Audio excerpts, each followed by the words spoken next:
Good evening. Thanks everyone for joining us on our weekly AJA Zoom event, and welcome to any new people watching for the first time this week. We also have people watching on Facebook and people listening to the audio replay, which is broadcast every Thursday at midday and Sundays at 4 p.m. on J-Air Community Radio at FM 88 in Melbourne or at j-air.com.au. Welcome everyone. My name is Robert Gregory, and also on the screen is Dr. David Adler, President of the AJA. And our guest tonight from Israel, Richard Landis. The format will be a short interview followed by the chance to ask questions. If you'd like to ask a question, then the best way is to raise your hand with the reaction button. Written questions can also be placed on the chat function, and if we have a chance, we may get to some. Now, our guest tonight, Richard Landis, is an American historian and author. He specializes in medieval millennial thinking. He taught at Boston University and is now a senior fellow at Bar-Ilan University in Israel. Richard came up with the term Pallywood, as we've just heard, and everyone here is no doubt familiar with. His latest book is called Can the Whole World Be Wrong? Lethal Journalism, Antisemitism, and Global Jihad. And even the title raises some important questions. It explores how a radical inability of Westerners to understand the medieval mentality that drives global jihad prompted a series of disastrous misinterpretations and misguided reactions. Richard, thanks for joining the AJA tonight. Thank you. Now, could you start by sharing a bit about your story? How did your career take you from being a historian of medieval times to living in Israel and covering issues concerning Israel today? Well, I don't want to take too much time up on that, but I think the most important thing is that in my work in the Middle Ages, I was working on messianic movements, also known as millenarian or millennial movements, apocalyptic beliefs, and I was working on them mostly within the realm of Christianity in the 10th, 11th, 12th centuries. And then a friend of mine, Stephen O'Leary, wrote this brilliant book called Arguing the Apocalypse, on what kind of rhetoric apocalyptic movements use. And together we hatched this idea of starting a center for the study of millennialism, Center for Millennial Studies. Anyway, at that point, I met a young man who's now a professor at Rice University, David Cook, who was working on Muslim apocalyptic. And his stuff was really quite alarming because it was about current Muslim apocalyptic, which in the 90s actually gave the year 2000 apocalyptic significance, even though it wasn't part of their calendar. But in any case, this Muslim apocalyptic is the ideological fuel of jihad. And so I started following it and then saw it explode in 2000 in Israel and 2001 in the United States. And just at that moment, all of a sudden, nobody was interested anymore in what I had to say. So that brought me, and so then I started, and I mean, I was here when I was 18 in 1967, and I've spent, already spent, by the time this was happening, at least half a dozen years in Israel. So, I was a solid Zionist. And then in 2000, the Intifada went off, and all the warnings that people had gotten about Arafat doesn't mean this. For him, the peace of the brave is taking whatever you give and continuing the war. Watch out. This is a Trojan horse. That's what they're saying. And the response of the peace community, both the Jews and the non-Jews, was stop trying to queer the peace movement, the peace process. You're anti-peace. And in fact, in 2006, Stephen O'Leary, who was then at the Annenberg School, tried to bring me to the Annenberg School with my documentary Pallywood, and the chair of the department, who was also Jewish, Stephen O'Leary is not, called the Israeli embassy and said, what about this guy Landis? And they said, no, he's anti-peace. So there you've got sort of the lineage of what's going on. And then the war breaks out. And instead of the people who had been pushing the peace process, and in fact, one person wrote an article about how she was accused of Holocaust paranoia because she didn't trust the Palestinians. Wait, hold on, I just got a message that I'm using too much. Anyway, so as a result, I'm sorry. As a result,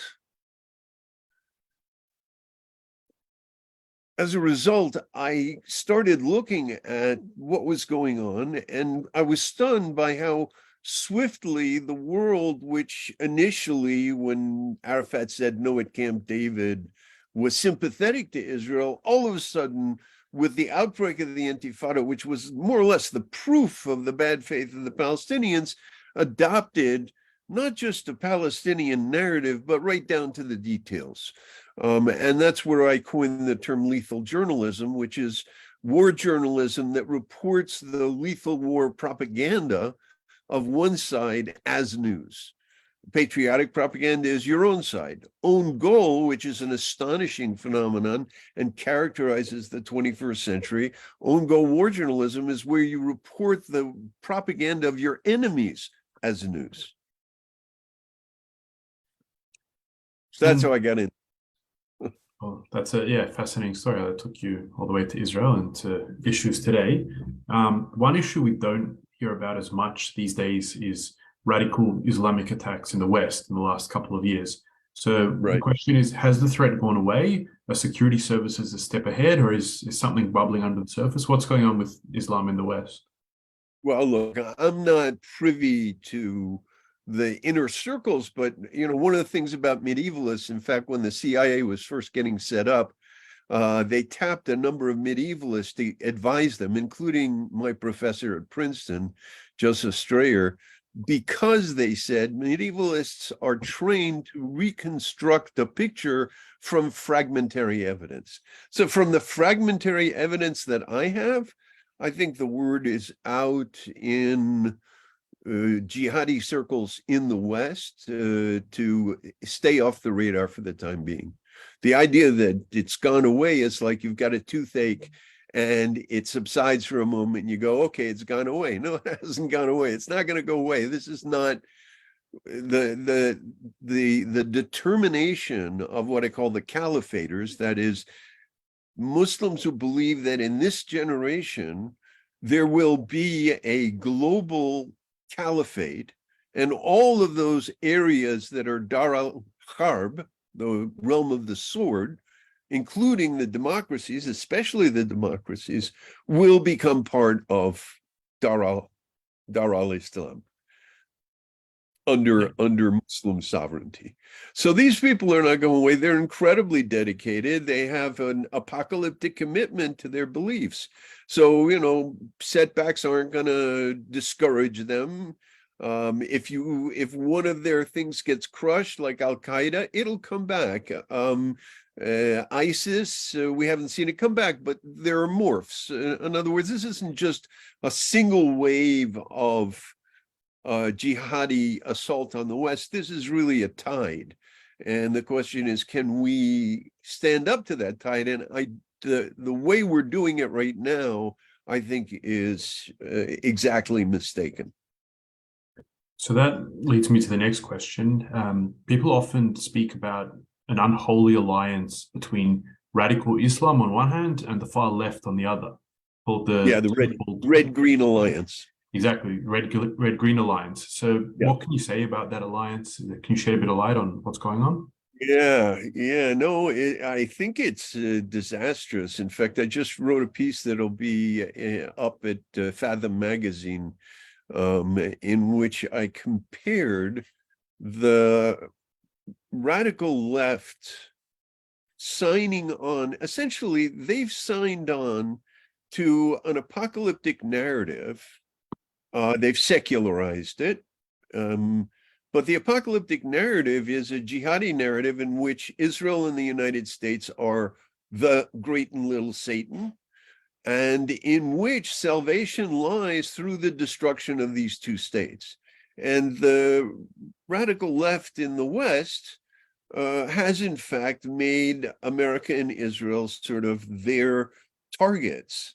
And so even though the United States and Israel are probably the most advanced countries in terms of tolerance of difference, in terms of non-racist attitudes, they are the paragons for the left of this. So what you have is the left calling Israel Nazi, the Muslims calling it the Dajjal, the Antichrist, and they both signed on to the same thing. The only problem is that the left thinks that they're in charge of this process, whereas they're being used in the same way that the Communist Party was used by Khomeini and in the Iranian Revolution. So they're useful idiots, but it's a very strong alliance. In my book, I located it specifically. I call it the marriage ceremony of the Red Green Alliance is Durban 1 in 2001. Literally, the end of the thing is 4 days before 9/11. And it was just a massive anti-Israel, anti-American lust fest. There were, chanting in the streets. They carried the body of Muhammad Abdullah in effigy.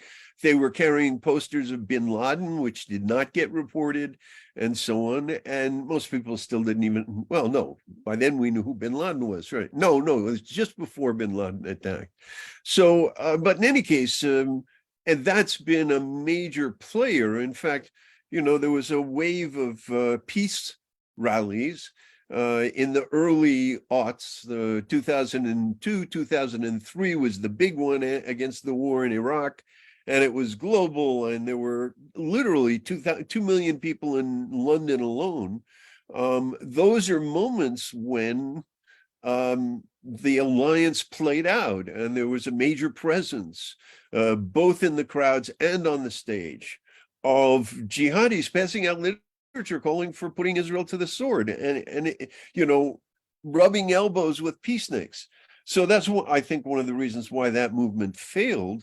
But on the other hand, it may have failed to bring peace or to even mobilize a sort of awareness of peace on a major scale in the public sphere. But what it did succeed in doing was introducing the caliphators as legitimate players in the progressive stage. So in 2006, after Lebanon, you have a teach-in at Berkeley where, the reigning queen of queer theory, Judith Butler, answers the question by saying, yes, the Hamas and Hezbollah, in other words, two exterminationist, genocidal, imperialist movements, are part of the global progressive left. And when she was asked why she said that, she said, because they're anti-imperialist. What she really meant is they're anti-American imperialists, and that's all that matters to me. Mm-hmm. So she's embracing the most imperialist people on the planet,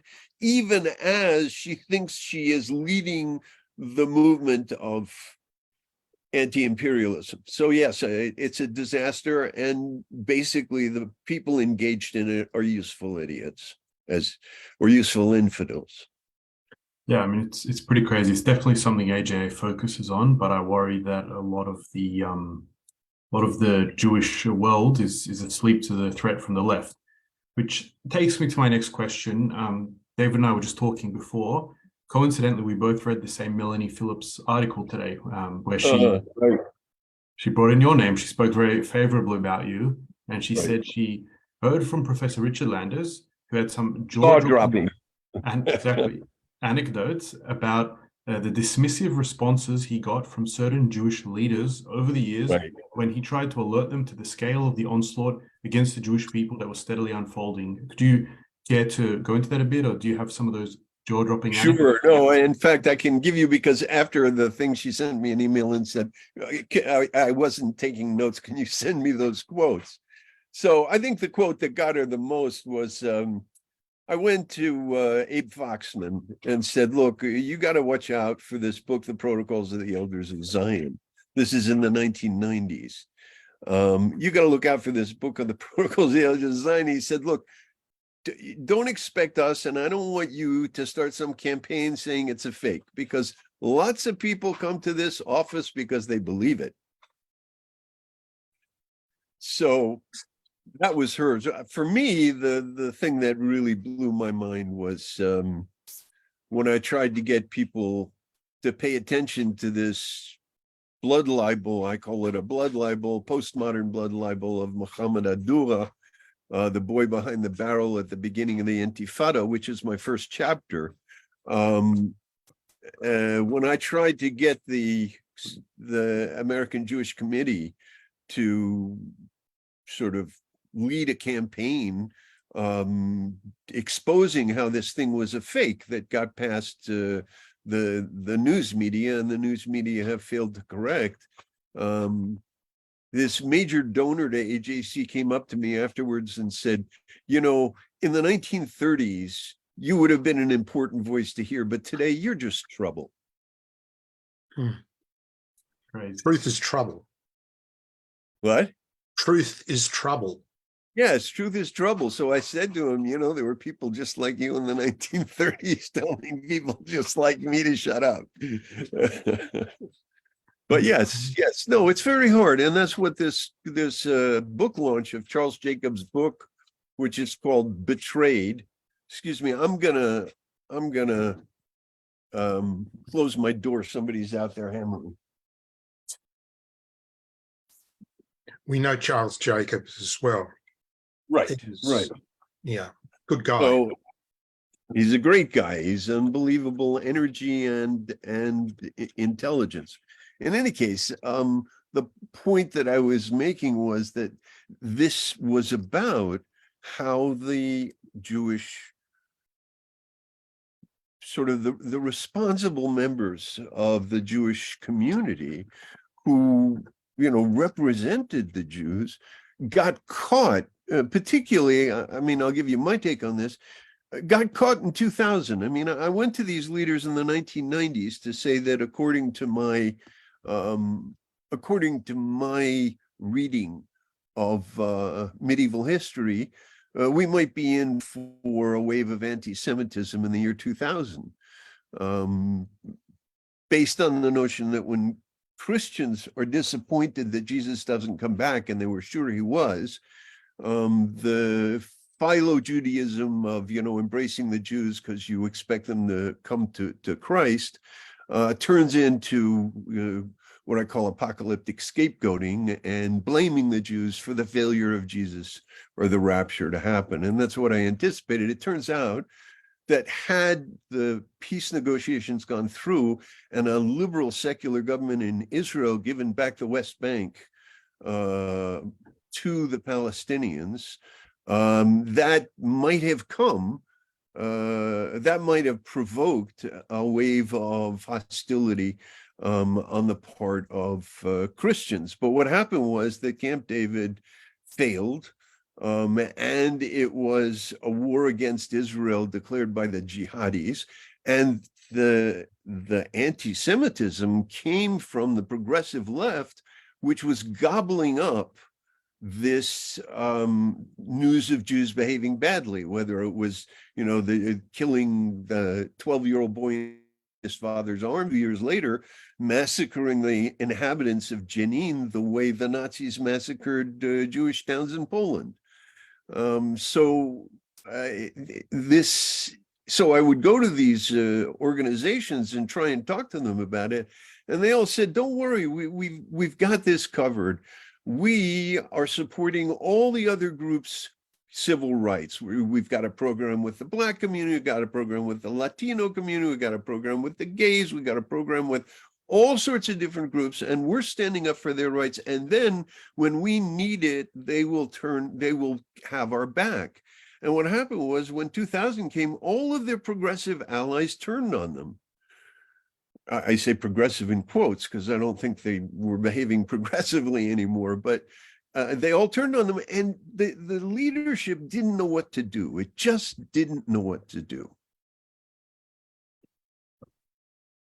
Yeah, it really looks like that theory backfired. We see it here as well with the Sydney Festival boycott and minority groups there. So, Yeah. But what role do the information elites, like journalists, academics, and pundits, what's their role they play in spreading the jihadists' message? Right. Okay. So I call them information professionals.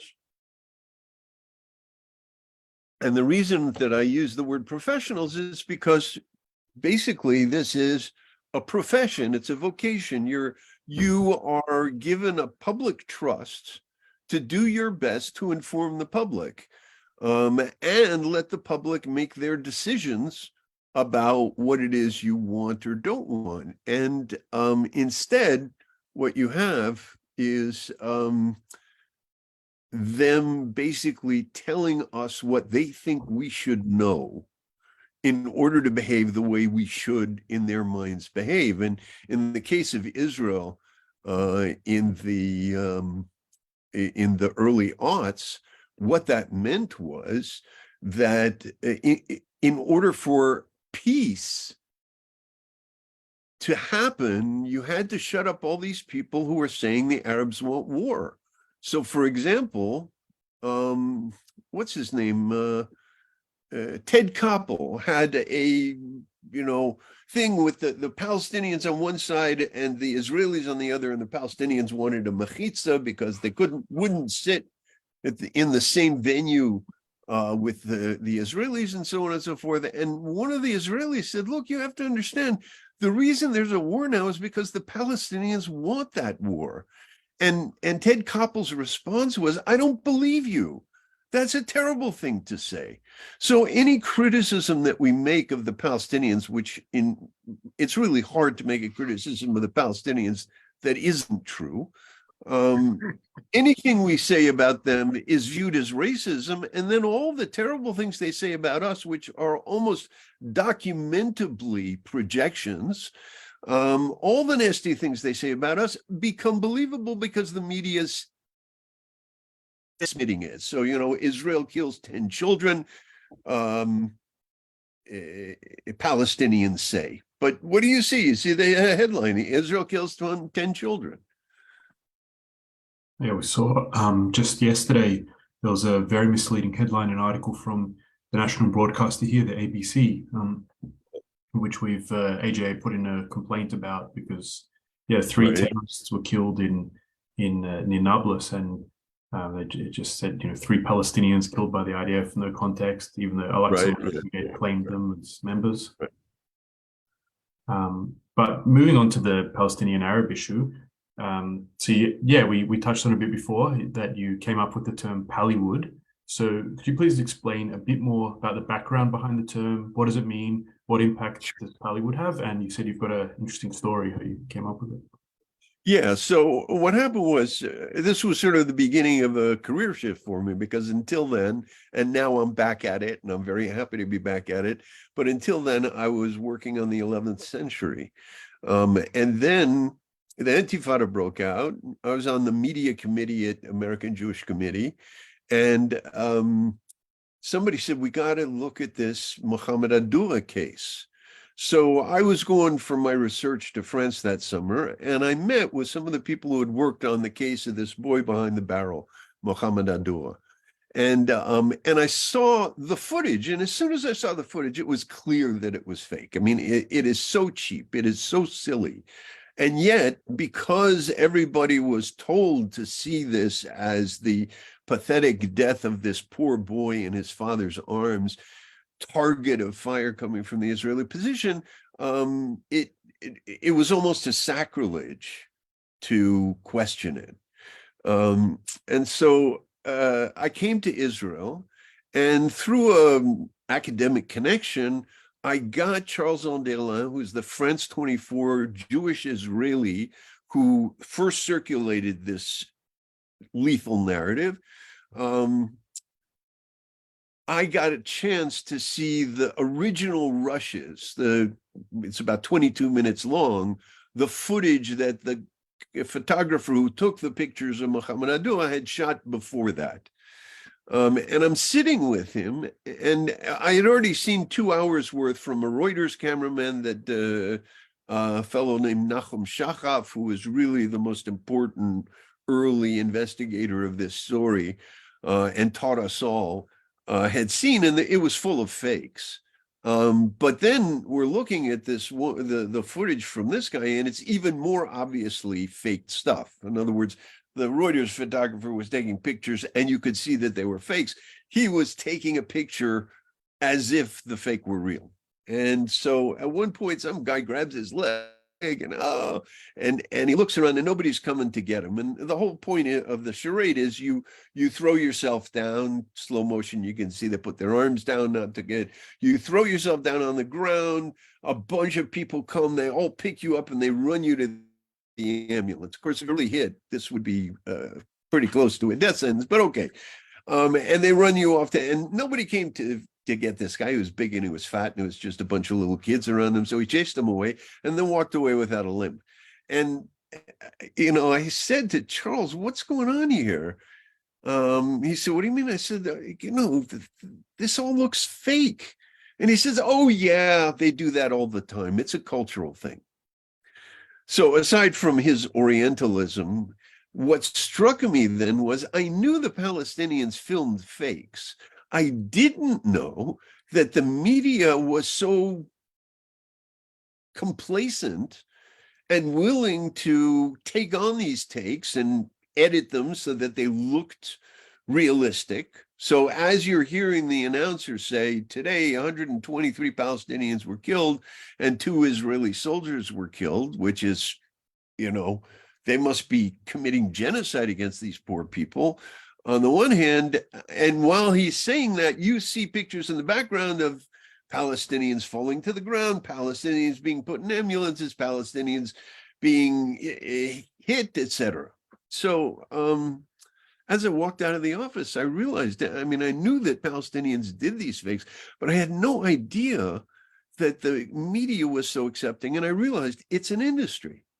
This is, they've got stagehands, they've got scenes, sets, directors. It's all there. It's all there. And it's just astounding. And it's an industry. So I came out with that movie first because when I would talk to people about the Mohammed Abdullah affair, I'd say, look, there are 5 options. Either the Israelis on purpose, or the Israelis by accident, or the Palestinians by accident, or the Palestinians on purpose. Can't say that. Or, and I'd leave it open. And to my astonishment, it did not occur to anybody to say staged. It was unthinkable that the media would give you a dramatic, explosive narrative that was staged. No one would have even thought, Yeah. So, you have the Jews in the year 2000, 2001, 2002, and since are in this terrible situation in which they're being publicly shamed by having the media display Israel as the world's villain, as a brutal, bully, imperialist land stealer, crushing this poor Palestinian civilian population, is suffering all the time, humanitarian crises galore. And so diaspora Jews are embarrassed. It's like, how do you hold your head up when you're, the thing you're proudest of is being dragged through the mud. And so you either question the media or, you distance yourself from this family member in the society that surrounds us. You kill the family member that shamed the family. And in some cases, for the Jews, being obviously too nice, progressive Jews would never engage in violence, but they will hook up literally in this red-green alliance. So, JVP, Peter Beinart, If Not Now, all these organizations are enabling the people who want to kill Israel. And they say they're doing it for the Jewish soul. Yeah, unfortunately we've got quite a few people like that in Australia, particularly in Melbourne, I think. So It's definitely an issue. But if you're listening on JAIR, this is the Australian Jewish Association Zoom event, which we have every Wednesday night. Our guest tonight is Richard Landers. We're discussing lethal journalism, anti-Semitism, and global jihad. I think David's going to give us a bit of an update about what's happening next week, and then after that, we'll come to some audience questions. Hey, thank you, Robert. As we do each week, please, at the end of the event, do something tangible which supports AJA. Make sure you go to the website, jewishassociation.org.au. If you're not yet a member, you can sign up there to become a member. You can make a donation, and also make sure that you're following the Facebook page in order to get the daily updates. You can also, from the website, join the email list, which is very important. You get all the notifications. Next week, we have a very special event. We have two good friends joining us, Colonel Richard Kemp and Hugh Kitson. We will be talking about their project, which is to produce film and the next stage of Whose Land, which is all about giving us the tools to combat the new form of anti-Semitism called anti-Zionism. We will be making an appeal beginning today. So any donations which are received by our tax-deductible entity, AJA Tzedakah, will be given to the production costs for this. So we are approaching the end of the financial year. We would urge everyone, please, to do what you can to support this very important project. You'll hear more about it next week, but at the end of the event tonight, please go to the website and assist with the work. Thanks. Thank you, David. Yeah, we'll go to some audience questions. First up, we have Anne. Would you like to unmute and ask your question? Can I just remind people to make the questions as brief as possible, not to give statements and speeches. Thanks. Thank you, Richard. I really enjoyed the presentation. Friend and I and myself were lamenting how what you're talking about with the anti-Semitism in Pallywood has infected many aspects of our daily lives, the apocalyptic approach to anything, which simply cuts down conversation and the ability to have an intellectual and factual, discussion about anything. I'm just wondering, so it seems to be an infection that's spreading. Okay, so I actually consider Israel to be patient zero. In other words, particularly the Adura image of this boy being shot in his father's lap made it possible for pro-Palestinians literally to shriek at Israelis. So at Durban, there's tapes of, the South African Zionists coming out and offering flowers and stuff and wanting to participate in this conference that's supposed to be against hate, which is their specialty. And so on, being shrieked at, you're murderers, you're committing genocide, etc. So you're Nazis. So this sort of hysteria, this moral hysteria, first gets a foothold in the case of Israel. And Israel is really the first victim of cancel culture in the 21st century. Now, it's not a full victim because it hasn't gone down, but there's a huge campaign to do it, and the media is involved. But I think what happens is that it's so successful, this lethal journalism against Israel is so successful that the kind of partisan spirit that it embodies then moves into politics. So in the United States, which I know better than Australia, already by 2004, you have an attempt to pass off a fake in order to bring down George Bush. And the British journal Lancet publishes a really deeply questionable estimate of how many millions of people had been killed in Iraq since Bush invaded, also as a way to bring him down, publishing it literally a week before the election and so on. So you get the invasion of Western media with this kind of partisan, I'm going to tell people what they need to know in order for them to do what I think they should do, what not just I, but everybody who's morally aware think they should do. And so you get this sort of incredible angry self-righteousness combined with this equally incredibly vulnerable squealing in pain when criticized. And I think that first of all, that's an apocalyptic mindset. And secondly, I do think that it entered the Western mainstream via the moral outrage that the journalists were constantly whipping up with their accounts of what Ben Wiedemann and CNN says is my beat, Palestinian suffering. Thank you. Jeff, you're next. Would you like to unmute and ask your question? Shalom. In 2001, I think the first intifada was, Neil Mitchell made the announcement that the Melbourne Jewish community should be ashamed of themselves for not telling the Israeli government that it's not a good idea to kill children. I wrestled with him on air proverbially, and then I forced 3AW to confirm what Neil Mitchell said in a formal 3AW letter. And I took Neil Mitchell and 3AW to the media authority. I lost because they regarded Neil Mitchell's commentary not as a blood libel, but as completely benign. What do you think of that? I repeat, Mohammed al-Dura matter is well known to me. Very well. Right. Okay.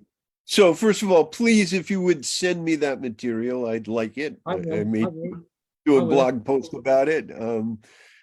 General Cooper Wasser at the book launch of my book here said, the thing about this book is that it keeps getting written. But to answer your question, let me tell you an interesting anecdote. I'm at a conference on apocalyptic millennialism in Budapest in 2007.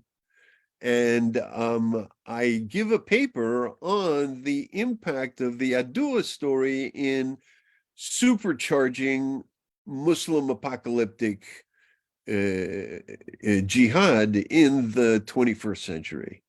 And this has never happened to me before, but the organizer of the conference interrupted me and said, this is not a blood libel. Everybody knows that Israel kills Palestinian kids every day. And so I said, well, you've just illustrated the blood libel.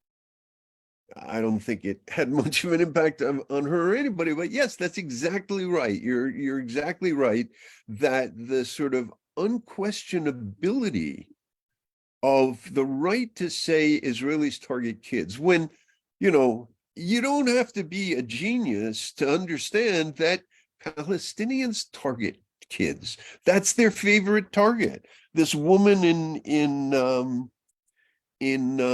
Jordan who's living the high life and, a culture hero, Davka chose the Sbarro Pizza in Jerusalem because there were religious kids there, right? So here you have the Palestinians who preach genocide from the pulpit, which incidentally is something I don't know about either German priests or German ministers preaching genocide from the pulpit, but Muslim sheikhs and do it all the time, shown on TV. They target children, and the public is by and large unaware of this. So you've got, I don't know if you guys have been following this, but Christian Amanpour on CNN refers to not just the shooting of this family, but the guys who shot them got out of their car and came up close to make sure they were dead. Okay. And she calls it a shootout. And then when she apologizes, she said, well, I should have said it was in a shooting. But she didn't get anywhere near identifying who the people are who are targeting women and children.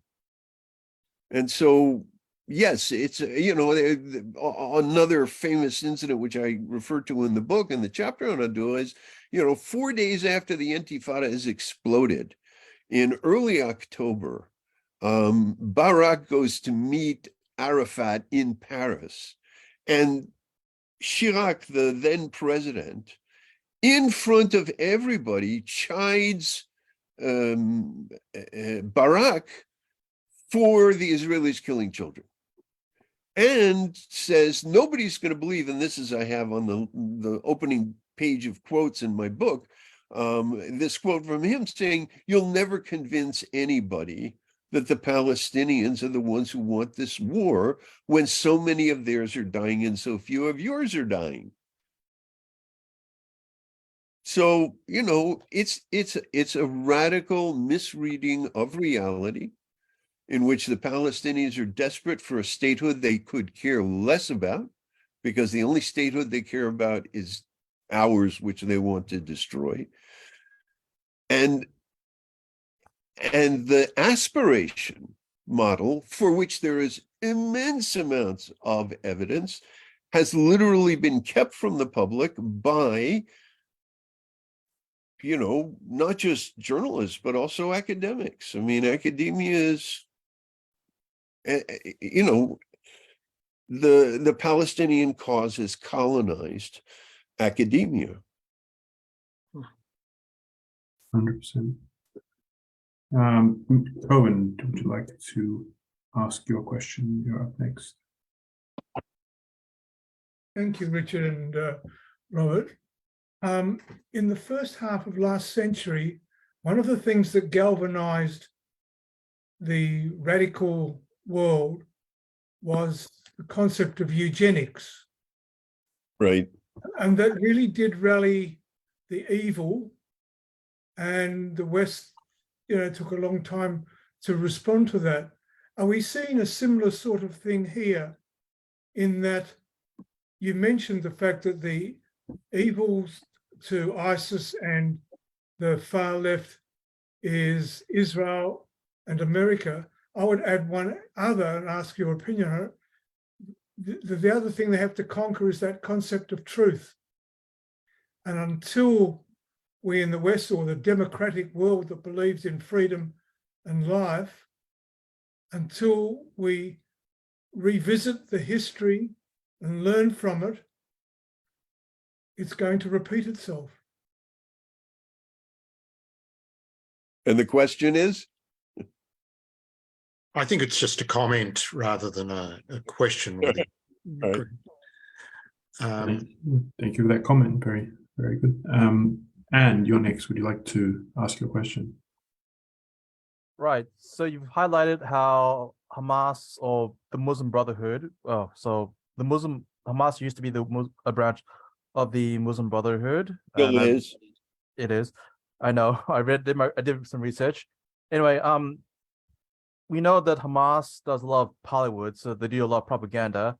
I'm just going to share my screen for a second. You can't share your screen. Sorry. There's an individual known as, I can't pronounce his name, so I'll try to spell it out. H-A-N-A-N-A-N-Y-A.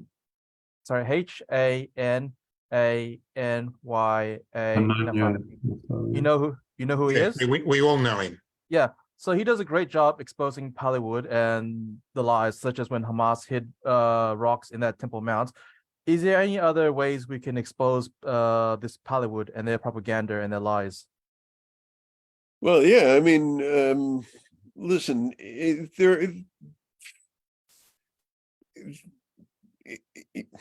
what we really need is a gathering of minds, strategic minds, military minds, intellectuals, to view this as a cognitive war. What we're in right now is a cognitive war, and a cognitive war is essentially the main venue of fighting for the weak side in an asymmetrical conflict.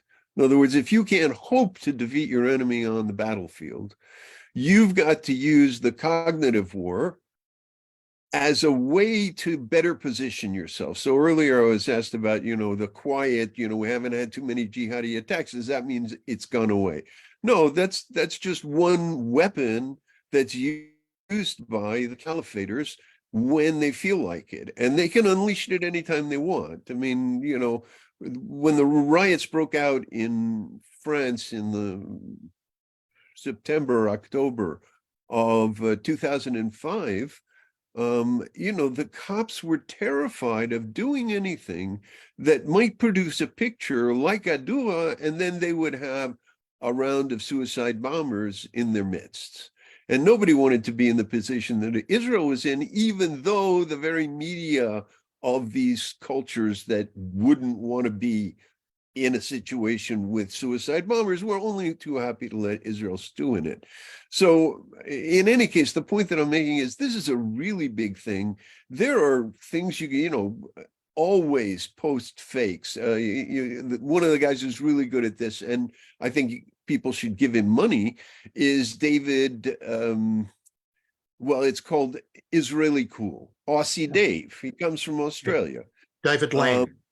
David Lane. So yeah, he's been an AJA guest. Yeah. All right. So, you know, like, give this guy your support, give him your material, help him get his material out.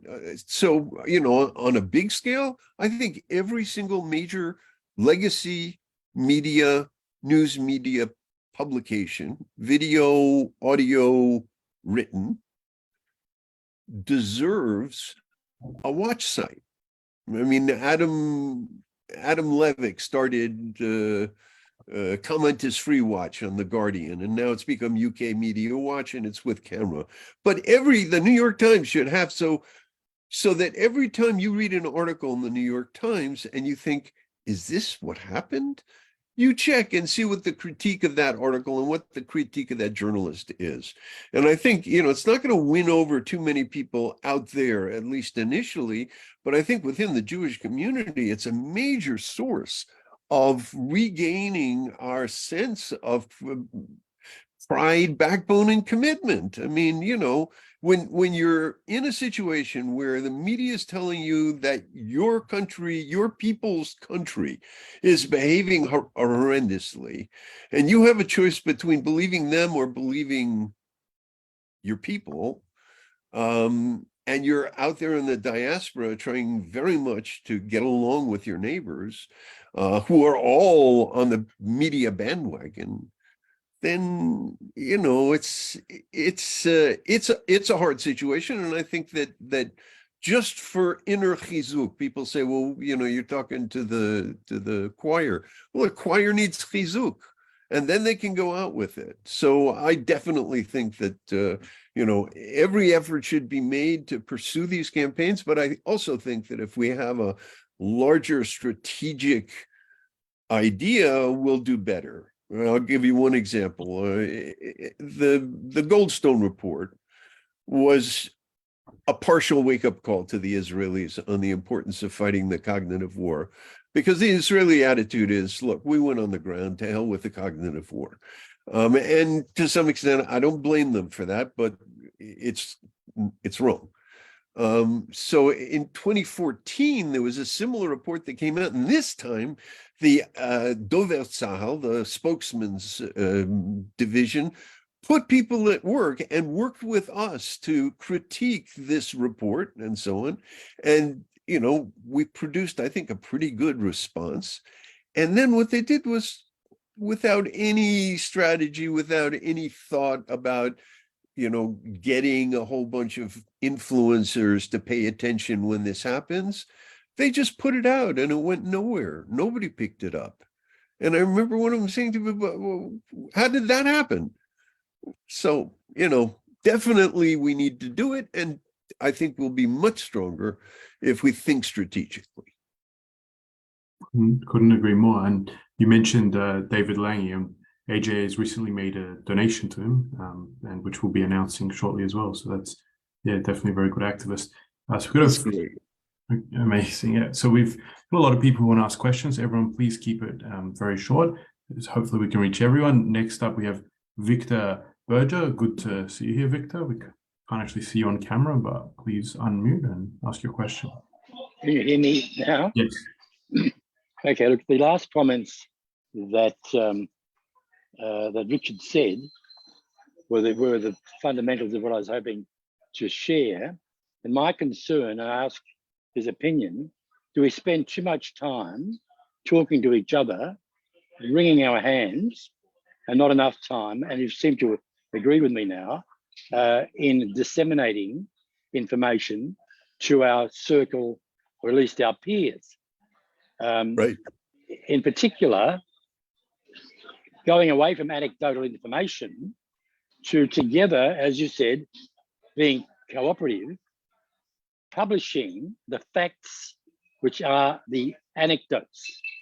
In other words, if they're putting on a show, what is the material that you saw or is available to disseminate that to the public, Jewish and non-Jewish? I emphasize Jewish and non-Jewish.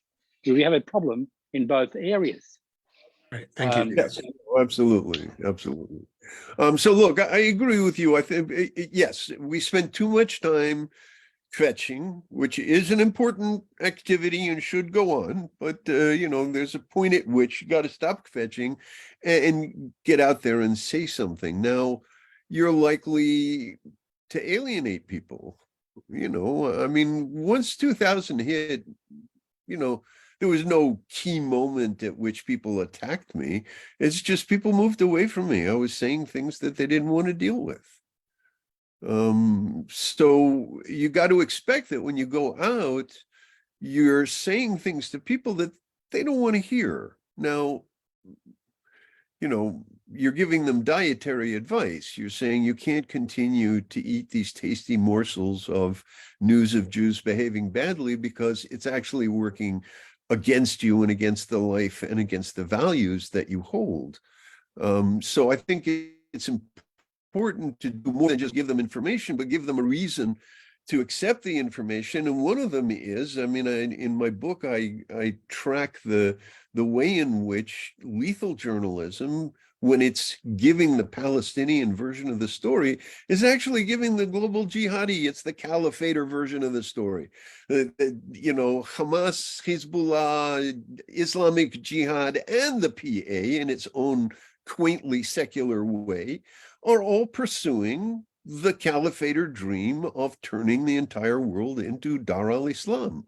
So, when you hand the West this kind of stuff, and I'll give you just one example, which again, I deal with in the book. When you hand the West stories of Jews massacring people in Jenin, lining them up, shooting them into ditches and covering them over with bulldozers, when you tell these stories in the West, you provoke, or let's just say, they provoked massive street demonstrations in which people were, I mentioned it earlier, you have the caliphators participating and handing out some very ferocious language, posters and stuff, but you also have the left who's there and is incensed. And so somebody like A.N. Wilson, who's a very respected figure in England, then publishes in a major newspaper an accusation that the Israelis are committing genocide. And in Barcelona, amongst the demonstrators, you have models who are wearing nothing but 2 mock suicide belts in order to show their solidarity with people who were going to bomb them 2 years later. So that's own goal war journalism. You're basically handing cognitive war victories to your enemy by taking their cognitive war weapons and presenting them to the targets of those weapons as news. And that's what's been happening. And we got to stop that. Definitely needs to stop. Dr. Joseph Goldbaum, would you like to ask your question? Can't hear you. Joseph, you're unmuted, but we can't hear anything. Might come back to you in a second. Dina Razel, would you like to ask your question? Thank you. It's hard to believe that the academic world and journalists can be so gullible is this just driven by anti-Semitism, or is there something else at work too? Well, okay. So first, I have to admit to you that the working title of my book for most of its more than decade-long career in being written was "They're so smart because we're so stupid." And the reason that I entitled it that was because, you know, if you look at the Adua thing, it's such a cheap piece of propaganda. We have to be so incredibly stupid to buy into it. People would say, oh, you know, the Palestinians are genius at public relations. No, they're not. If we applied any standards to them, they would be nowhere. But it's kind of affirmative action. They're the victims, they're the underdog. We have to give them the benefit of the doubt and so on. So yes, now the real question is, how can people who are as intelligent as these people are, because, you know, Judith Butler is not stupid, and what's his name? His name happily escapes me at the moment. The people involved in these things, what I have a chapter called Jews Against Themselves. The Jews against themselves, or should be Jews against their people. The Jews against their people are very smart people. You know, Norman Finkelstein was in graduate school with me at Princeton. He's a smart guy, and he's a driven guy, and he works hard. And so the real question is, how can such smart people be so stupid? And it seems to be, okay, so here are the four sort of collective forces that I see behind this lethal anti-Israel journalism. One is this this pleasure in hearing stories about Jews behaving badly. I mean, it's sort of like man bites dog, right? You don't fill your newspaper with stories of dogs biting men, but when man bites dog, that's a story, and when Jews fight back, that's actually a story in the big history of the last 2,000 years. So on the one hand, you have this, and my father, Zichrono Livracha, always used to say to me, you don't make yourself look bigger by making other people look smaller. But I think that behind this is this sort of progressive competition with Israel.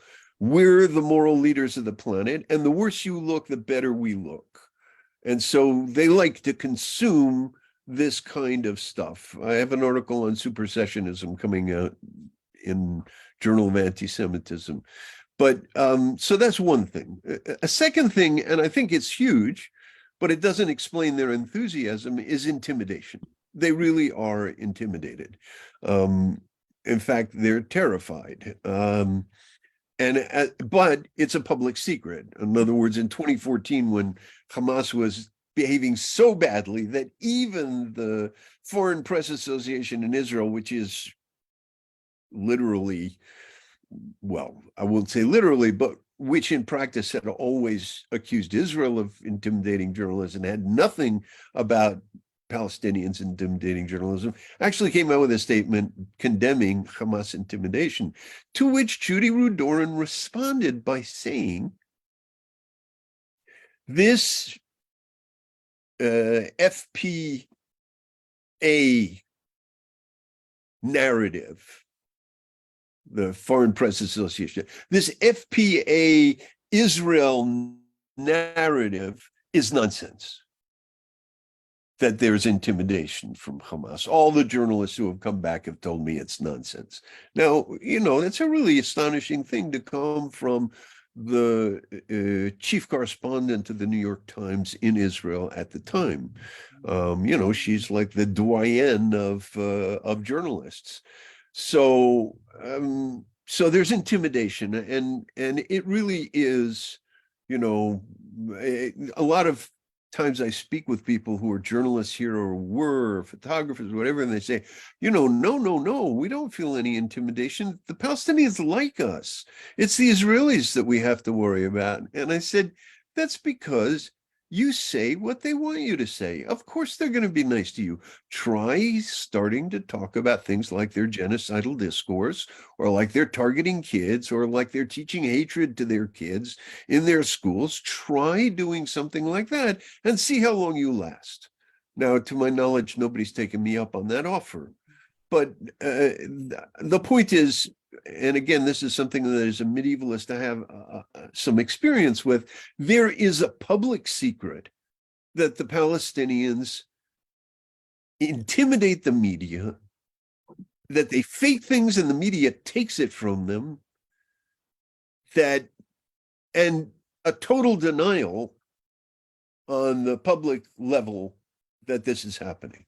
So that's two. So we got the moral schadenfreude of Jews behaving badly, the intimidation of the media. Now, how does the media deal with this situation in which they are basically, I call it Palestinian media protocols compliant?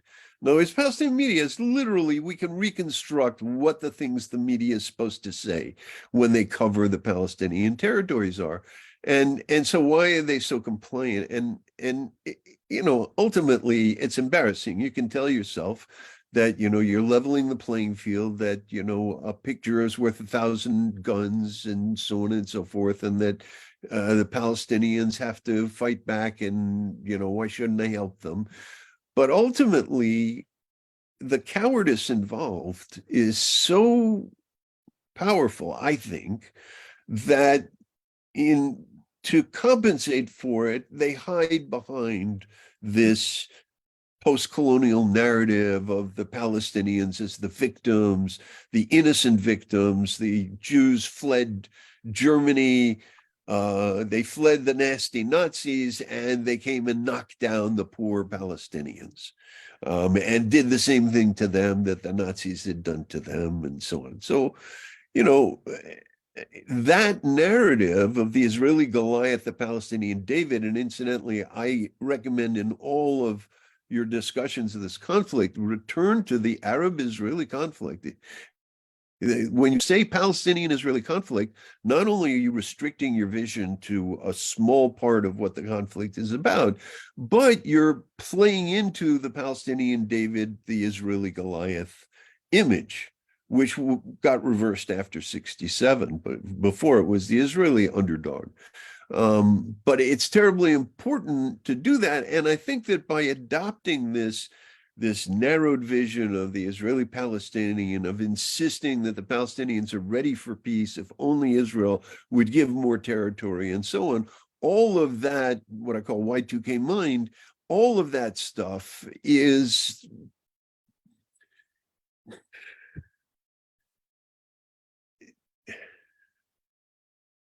where was I going with that? Is self-promoting. It's their fig leaf. So they can say, well, of course I'm on their side. They're the underdogs. They're the victims of this, and you Israelis are just a bunch of bullies. And therefore, if I tell a story that makes you look like bullies, then it's its own truth, even if the story is not true.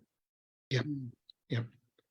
So I think that's three. I think there may be one more, but let's just go with those three. And it's a combination of all three. And there's no question that, you know, anti-Semitism or Judeophobia is actually a better term, because they're really afraid of us. Judeophobia is a major player in this. I wouldn't say it's the only reason, because I don't want to say that everybody who's doing it hates Jews. They're just participating in a much larger thing. And then, of course, yes, the peer pressure on journalists to adhere to the Palestinian narrative that comes from European diplomats, that comes from NGOs like Human Rights Watch and Amnesty International. These guys all party together. They're all the same social group. And so it's very hard for a journalist to break out of that. And, you know, I knew a woman who was a British poet, and she went to Gaza after 2009. And she said, you know, I'm a reporter, I'm doing a story. And the Western reporters would tell her how to behave. And it was essentially the instructions given to a dhimmi, that is an underclass citizen in Muslim society, in an Islamic state, for how to approach bowing and scraping the people that you want to talk to. So journalists aren't talking, they're not having frank exchanges with Palestinians. They don't dare challenge the Palestinians. If you watch the news, you know, someday I'd like to just do a bunch of the questions where the journalists feel they have to be tough. So they come up with, you know, this roundabout, I don't want to make you uncomfortable, but what about this? And they're, you know, just outright contempt for Israelis as they contradict them and interrupt them and so on. So, yeah. Thank you. Thank you Could for I that. add? Sorry. It's good if we can avoid using the word Palestinian. Hard to, but quite useful. Yeah, no, I think you're right. Yes, no, I think that's an actually very interesting point. And I think yes, see, if we had a cognitive war strategy, we would do things like identify terms like Palestinian or the Israeli-Palestinian conflict, or terms like Islamophobia, and develop campaigns to undermine the hold that these things have on the public imagination. Because basically anything that I have to say is going to be viewed as Islamophobia by people who are already part of this whole world agrees that Israel should give more land to the Palestinians, and then there will be peace. Thank you so much, Richard. Apologies, we weren't able to reach everyone's questions tonight, but we've run over time. So thank you so much for joining us. And how can people buy your book and keep up with the work you do? We've seen someone's already bought it in the chat. So what's the best way to buy it? Well, I hate to. Oh, and can you send me the chat, the text of what's in the chat? We can. Good. So you can order it from Amazon. I have a website up called richard-landis.com. And that also has links to my medieval and other work, like on honor shame culture and so on. So if you buy it at Amazon, and I don't want to promote Amazon, but it does have all kinds of advantages. And one of them is that if you buy it, you can leave a review, or just 5 stars. But yes, I would appreciate reviews. So far, the book has yet to attract the attention of the people it criticizes. So